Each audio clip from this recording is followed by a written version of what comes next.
আপনাদের কেউ কেউ হয়তো শিরক করেছেন। সকল ধরনের অপরাধ সংঘটিত হচ্ছে আর মানুষ সকল ধরনের অপরাধে লিপ্ত হচ্ছে। আপনি যদি তওবা করেন এবং আল্লাহর কাছে ফিরে আসেন, এই সকল অপরাধ শেষ হয়ে যাবে। কিন্তু এরপর আপনাকে ভালো পথে চলতে হবে। ও আমিলা আমালান সলিহা ফাউলাইকা ইউবাদদিলুল্লাহু সাইয়্যাতিহিম হাসানাত।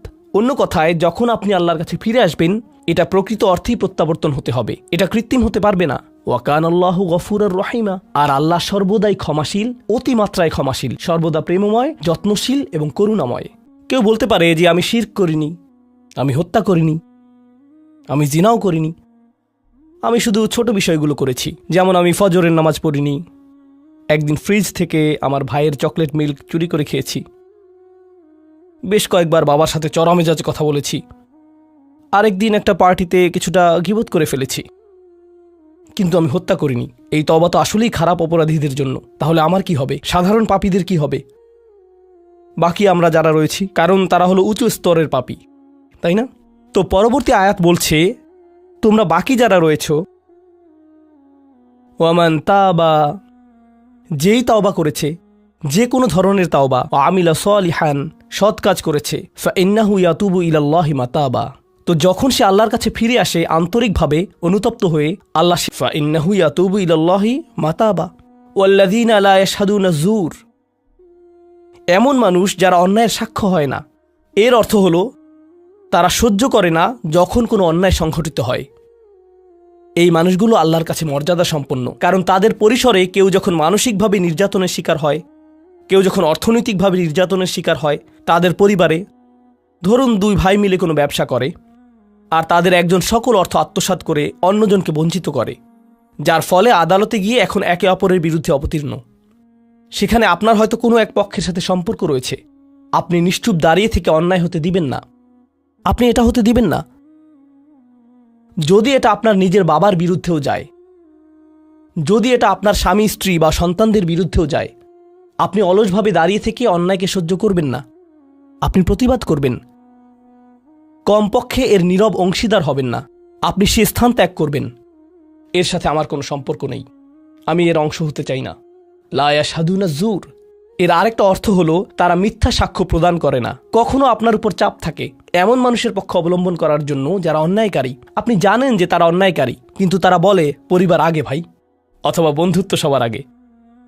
আর আপনি যদি এটা করেন, যদি আপনার আনুগত্য ভুল স্থানে প্রদান করেন, এটা জেনে শুনে যে আপনি ভুল, তাহলে এটা লা ইয়াশহাদুনা যুর এর লঙ্ঘন। আয়াতটির দ্বিতীয় অংশ, ওয়া ইযা মাররু বিল্লাগwi মাররু কিরামা, এটাও অসাধারণ। এই আয়াতে আল্লাহর কাছে আপনাকে অসাধারণ বানিয়েছে কোনটি? আপনি একটা আসরে রয়েছেন, বন্ধুরা সবাই ঘুরে বেড়াচ্ছে, অথবা আপনি হয়তো কোনো হোয়াটসঅ্যাপ গ্রুপে আছেন। আজকাল যোগাযোগের বিভিন্ন মাধ্যম রয়েছে, আর এই সকল যোগাযোগের মাঝে মানুষ যুক্তিহীন কথা বলে থাকে, মানুষ একে অপরের বিরুদ্ধে গীবত করে, তারা একে অপরের প্রতি বিদ্রূপ করে, তারা একে অপরের সময় নষ্ট করে, আর আপনি এর সাথে কোনো সম্পর্ক রাখতে চান না। তো আপনি কি করবেন? আপনি আসরটি ত্যাগ করবেন। কিন্তু আপনি প্রথমে একটা লেকচার দিবেন না যে এগুলো সবই অর্থহীন, তোমরা নিজেদের সময় নষ্ট করছো, আস্তাগফিরুল্লাহ, আমি তোমাদেরকে আল্লাহর দিকে ডাকছি এবং তওবা করতে আহ্বান জানাচ্ছি, তোমরা এই ভিডিওটি দেখো, আমি এই আসর ত্যাগ করছি না। অথবা আপনি কোনো পার্টিতে রয়েছেন আর বললেন, আস্তাগফিরুল্লাহ, তোমরা সবাই গীবত করছো, আমি এখান থেকে চলে যাচ্ছি।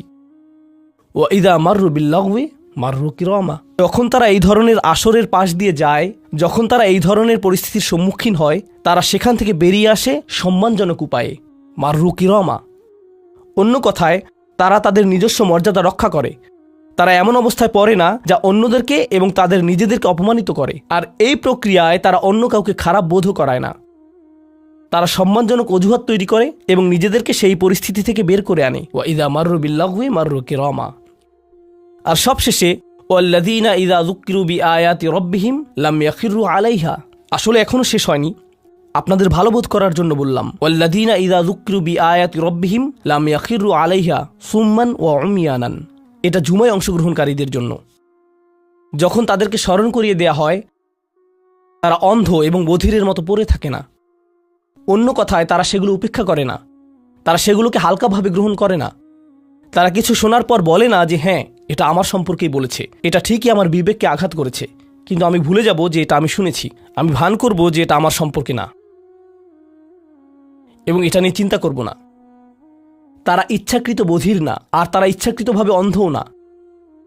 সেই স্মরণিকার প্রতি যা তাদেরকে প্রদান করা হয়েছে, এটা ছিল আপনার সম্পর্কে, এটা ছিল আপনার কার্যকলাপ সম্পর্কে, আপনার উদ্দেশ্য সম্পর্কে। আর এখন আপনি এটা আর নিতে পারছেন না, কারণ আপনি পরিবর্তিত হতে চান না।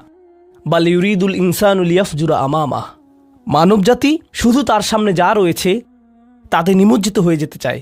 প্রলোভনগুলো এতটাই মজবুত। আর কোরআন উলিন নুহা সম্পর্কে বলছে, তারা এমন মানুষ যারা নিজেদেরকে সংযত করতে পারে। আপনাকে স্মরণ করিয়ে দেয়া হচ্ছে নিজেকে সংযত করার জন্য, আর আপনি বলছেন আমি সংযত হতে চাই না, আমি এই অবস্থাতেই ভালো আছি। আমি ইতিমধ্যেই কাজটি করার দিন, তারিখ এবং স্থান নির্ধারণ করে ফেলেছি এবং টিকিটও করে ফেলেছি। এরপর এই খুতবাটি আমার মুড নষ্ট করে দিল। তো আমি এখন একটা বার্গার খাবো এবং খুতবায় যা শুনেছি তা নিয়ে চিন্তা করব না। তারপর সেখানে যাব যেখানে আমি যেতে চেয়েছিলাম। খুতবাটা বেশ দেরিতে শোনা হয়েছে। সেই মানুষেরা এমনটা করে না। যখন কোনো স্মরণিকা শ্রবণ করে, নিজেদের উপর এর প্রভাব পড়তে দেয়। তারা এটাকে পরিবর্তন ঘটানোর সুযোগ দেয়।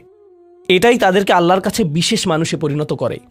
প্রসঙ্গক্রমে কখনো কখনো আপনার ভিতরে ঘটে যাওয়া সেই পরিবর্তন অন্য কেউ দেখে না, অন্য কেউ জানে না সেই পাপ সম্পর্কে যার দিকে আপনি অগ্রসর হচ্ছিলেন।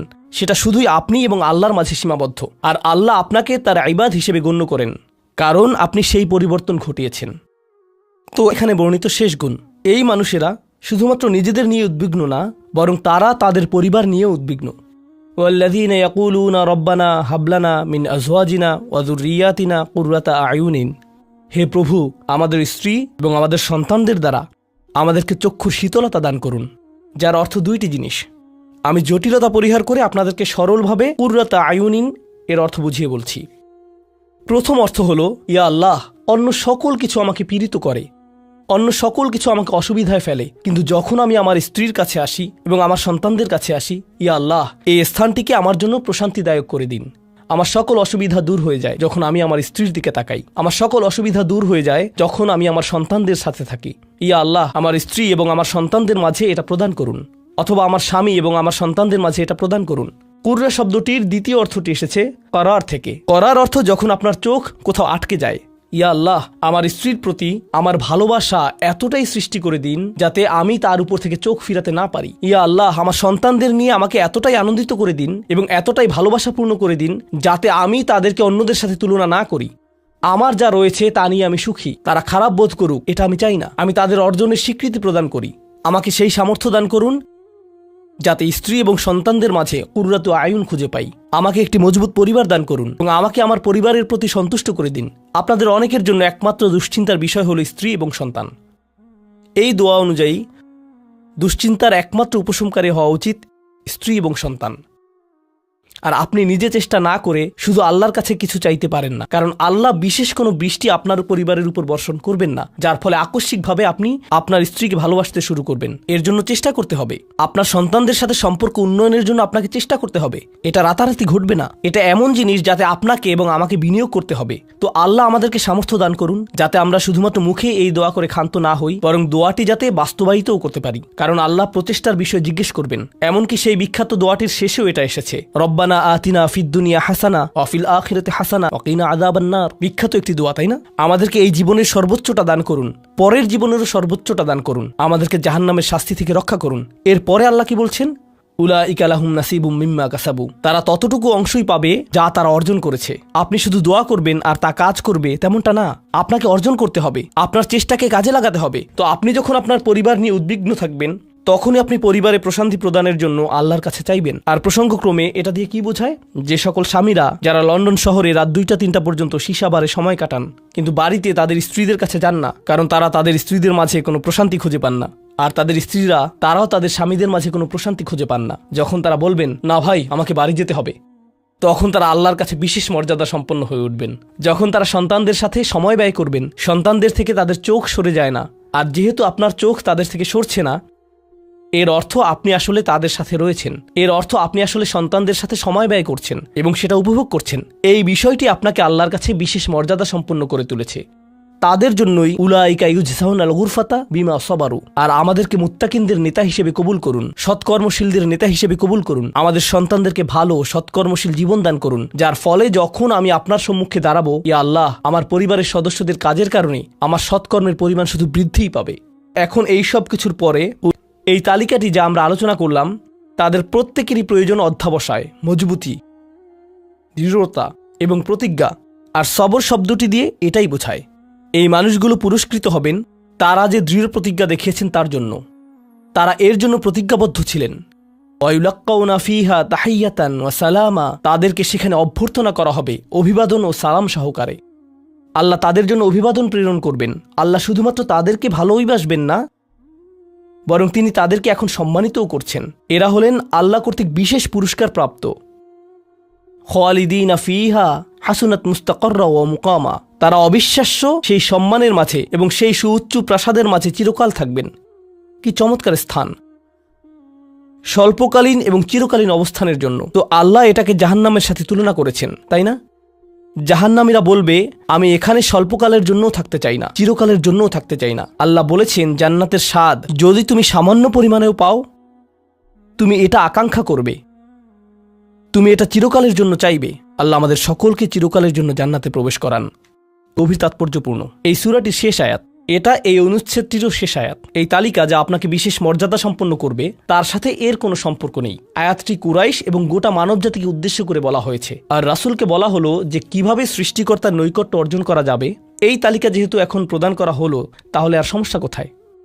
কুল মা ইয়াবাউ বিকুম রাব্বি লাউলা দুআউকুম ফাকাদ কাযযাবতুম ফাসাউফা ইয়াকুনু লিজামা। এই আয়াতটিকে ব্যাখ্যা করার বেশ কয়েকটি দৃষ্টিভঙ্গি রয়েছে।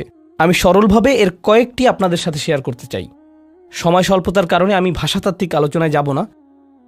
আমি শুধু অন্তর্নিহিত অর্থগুলোর সহজ বাংলা বর্ণনা করব।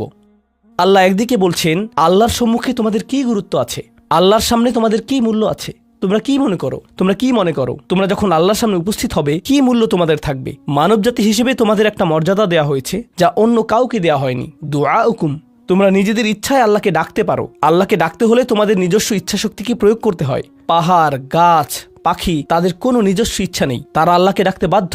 ওয়া ইম মিন শাইইন ইল্লা ইউসাব্বিহু বিহামদিহি ওয়ালাকিন লা তাফকাহুনা তাসবিহাহুম। তোমরা আল্লাহর কাছে মূল্যবান যদি একটি জিনিস না থাকে, আর তা হলো তোমাদেরকে বাছাই করা হয়েছে তাঁকে ডাকার জন্য, কিন্তু তোমরা সেই দায়িত্বকে পরিত্যাগ করেছো। ফাকাদ কাযযাবতুম, আল্লাহকে ডাকার এই আমন্ত্রণকে তোমরা মিথ্যা সাব্যস্ত করেছো। ফাসাউফা ইয়াকুনু লিজামা, এই শাস্তি তোমাদেরকে পরিত্যাগ করবে না। এটা হবে এমন জিনিস যা থেকে তোমরা মুক্ত হতে পারবে না। এটা প্রথম অর্থ।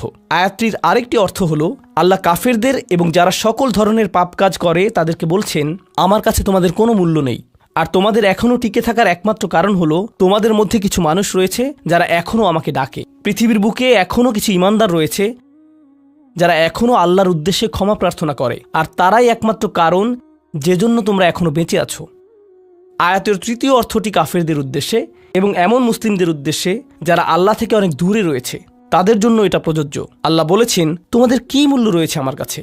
তোমরা নামাজ পড়ো না, তোমরা আনুগত্য করো না, তোমরা হালাল উপার্জন করো না, তোমরা সকল আদেশ লঙ্ঘন করো, কিন্তু কোনো কারণে মরিয়া হয়ে যদি তুমি আমাকে ডাকো, তারপরও আমি তোমাকে যথাযোগ্য মূল্যায়ন করব। এখনও তোমাকে সুযোগ দিয়ে যাচ্ছি, লাউলা দুআউকুম, কিন্তু মোটের উপর তুমি এখনও এই সকল কিছুকে মূল্যহীন বিবেচনা করছো। তুমি স্বীকার করছো না যে আমি তোমাকে যা কিছু দিয়েছি এবং যা কিছু করতে বলেছি তা আসলে তোমার কাছে অর্থবহ। তুমি এই সকল কিছুকে মূল্যহীন এবং মিথ্যা বিবেচনা করছো। তোমার এই স্বভাব পরিবর্তন করো, কারণ শীঘ্রই এটা স্থায়ীভাবে লেগে থাকা শাস্তিতে পরিণত হবে। আল্লাহ এটা বলেননি যে তোমাকে শাস্তি দেয়া হবে, বরং তিনি বলেছেন শীঘ্রই তোমাকে শাস্তি দেয়া হবে, শীঘ্রই তুমি এটা থেকে আর মুক্ত হতে পারবে না। অর্থাৎ তোমার জন্য এখনও সুযোগ রয়েছে, বদলে যাও। আয়াতটির আরেকটা অর্থ হলো, হে কুরাইশরা, যদি আল্লাহ তোমাদেরকে কোরআনের মাধ্যমে আহ্বান না করতেন তাহলে অন্য কোন জিনিস তোমাদেরকে মূল্যবান সাব্যস্ত করত? আল্লাহ তোমাদেরকে এই কিতাবটি দিয়ে সম্মানিত করেছেন, আর সর্বোপরি আল্লাহ আপনাকে এবং আমাকে এই কোরআন দিয়ে সম্মানিত করেছেন। তারপরেও তোমরা এটাকে সম্পূর্ণরূপে অগ্রাহ্য করছো। তোমরা এই কিতাবের কোনো মূল্যায়ন করছো না, আল্লাহর এই বাণীকে মূল্যায়ন করছো না। এখনও সময় আছে, নিজেকে সংশোধন করো এবং আল্লাহ তার কথা বলার জন্য যে তোমাদেরকে বেছে নিয়েছেন তার গুরুত্ব অনুধাবন করো। আয়াতটির সর্বশেষ অর্থ, আল্লাহ তোমাদেরকে শাস্তি দেওয়া পছন্দ করেন না। আয়াতাংশটির ভাষাতাত্ত্বিক একটি অর্থ হলো, তোমাদেরকে শাস্তি দেওয়ার জন্য আল্লাহ আগ্রহী নন, তার কোনো উদ্দেশ্য এবং আকাঙ্ক্ষা নেই তোমাদেরকে শাস্তি দেওয়ার। কিন্তু আল্লাহ ছাড়া অন্য কাউকে ডাকার যে অপরাধ তোমরা সংঘটিত করেছো তা এতই বড় যে এর জন্য শাস্তি দিতেই হবে। অন্য কথায় আল্লাহ আপনাকে শাস্তি দিচ্ছেন যদিও তিনি চান না। মা ইয়াফআলুল্লাহু বিআযাবিকুম, তোমাদেরকে শাস্তি দিয়ে আল্লাহর কোনো প্রাপ্তি নেই। আপনাকে শাস্তি দিয়ে আল্লাহর কী পাওয়ার আছে? আল্লাহ এখানে বলছেন, আমি তোমাদেরকে শাস্তি দিতে চাই না, কিন্তু তোমাদের অপরাধগুলো অনেক বড়, আর শীঘ্রই এই শাস্তি স্থায়ী হয়ে যাবে। এই মুহূর্তে এগুলো অস্থায়ী, তোমরা এগুলো মুছে ফেলতে পারো। তাই এখনও ফিরে আসো, আল্লাহর দিকে ফিরে আসো। আমাদেরকে এই সকল সুযোগ দেওয়ার পর শুধুমাত্র তার কাছে ফিরে আসাই না, বরং তার নৈকট্য লাভের সুযোগ দেওয়ার পর সবশেষে তিনি বলছেন, কেন তোমরা শাস্তি পেতে চাও? আমি তো তোমাদেরকে শাস্তি দিতে চাই না, তোমরা শুধু ফিরে আসো। আল্লাহ সহজ করে দিন যাতে আমরা এই বিষয়গুলোকে হৃদয়ের গভীর থেকে অনুধাবন করতে পারি, এবং তিনি আমাদেরকে তাদের অন্তর্ভুক্ত করুন যাদের প্রভাবে চারপাশের পথভ্রষ্ট মানুষদের এবং চারপাশের আল্লাহর অবাধ্য মানুষদের হৃদয়ও কোমল হয়ে যায় এবং তারাও আল্লাহর কাছে প্রত্যাবর্তন করে। বারাকাল্লাহু লি ওয়া লাকুম ফিল কুরআনিল হাকিম ওয়া নাফা'নি ওয়া ইয়্যাকুম বিল আয়াতি ওয়া যিকরিল হাকিম।